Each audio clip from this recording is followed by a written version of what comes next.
What is up, members of my collector corps? It is I, Super Mario Zilla, or you can call me Vinny, and today we will be taking a look at the Hiya Toys Exquisite Basic Series Female Muto.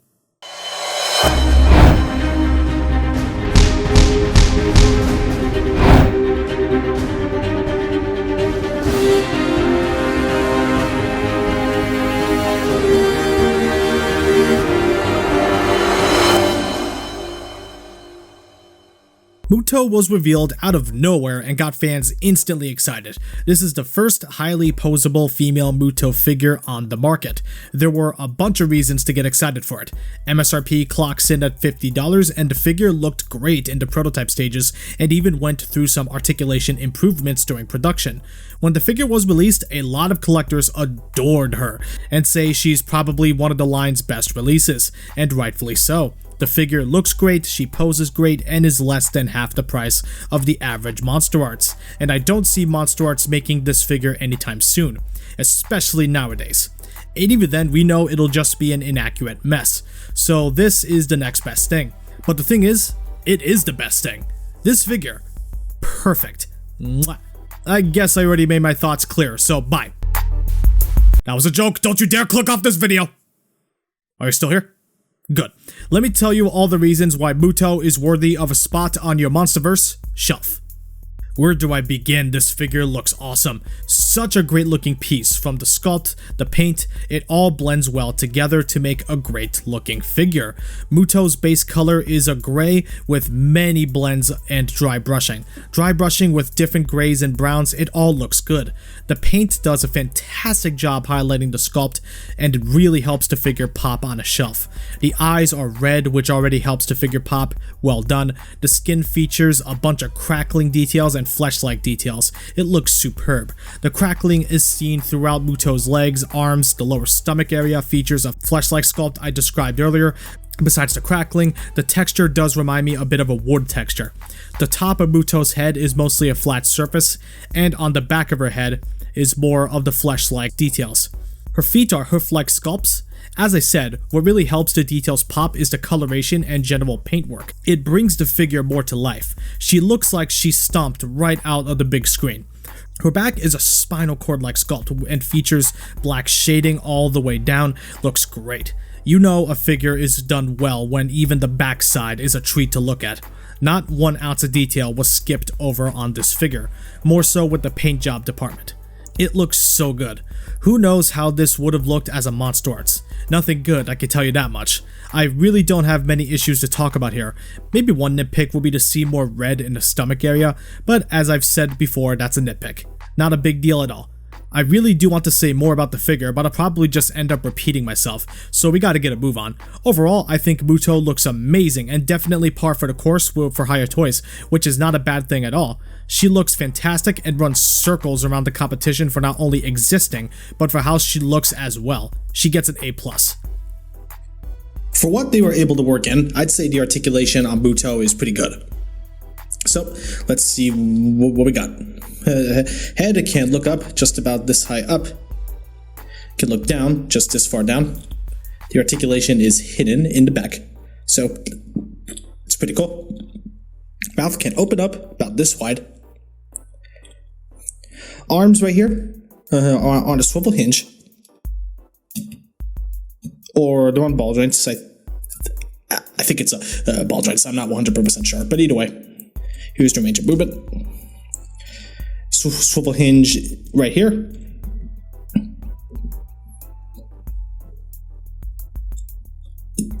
Swivel hinge right here.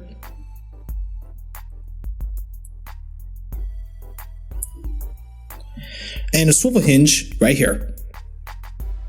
Although the hinge part is not really working right now, so I don't want to risk breaking that. These smaller arms on ball joints. It's a little bit hard to see, sorry about that.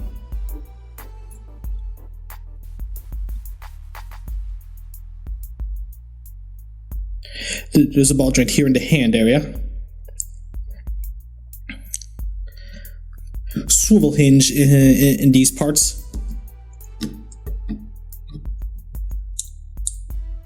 and the swivel hinge in these parts of the legs. And a swivel hinge here in these parts of the legs. And a swivel hinge here in these parts of the legs. The legs, they are on a swivel. And again, spread forward, they are on ball joints. Oops, one of them popped off. Such a little bottomy. There we go.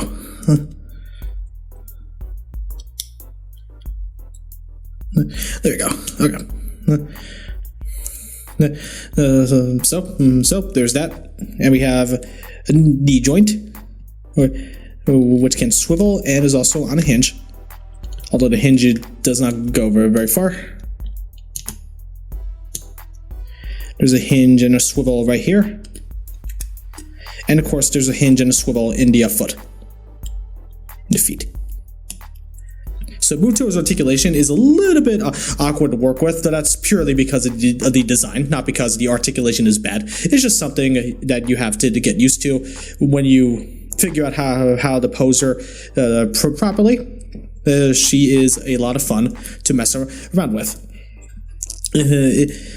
Some people may argue it's not exactly practical, but honestly, for what they were able to work in, they worked it in pretty good.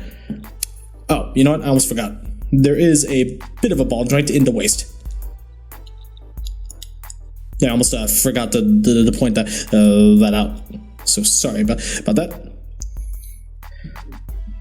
So as I said, articulation, again, it's pretty good for what it is. They worked in whatever they could for this figure. So at the end of the day, pretty good. You just need to know what you're messing around with. Here's a size comparison with other figures you may or may not own. Muto scales great with other Hiya figures, but also scales nicely with other figures from other lines like Monster Arts. So if you need Muto for a display, there should be no problems. Muto is fantastic. Best figure so far? I don't know, but it's right up there. She succeeds in so many aspects. The detail, the articulation, the scaling, it all adds up to a great figure. She looks fantastic, and her price can't be beat. $50? That's awesome.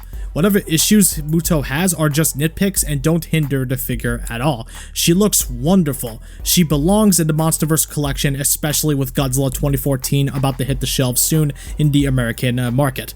Most sites have this figure sold out, but I do believe some Chinese retailers still have this figure in stock if you have no problem importing. I waited for the US distribution and they took around almost 2 to 3 months to get figures in, so it's not the end of the world if you have to wait for future figures if you order domestically. But that's for future figures, not this one. I highly recommend this figure for Monsterverse fans and Godzilla fans. It's worth it 100%. Get this sooner rather than later, and try to avoid the aftermarket stinging you.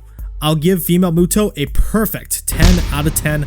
I can't name whatever else they could have done to make the figure better. The figure is outstanding as it is.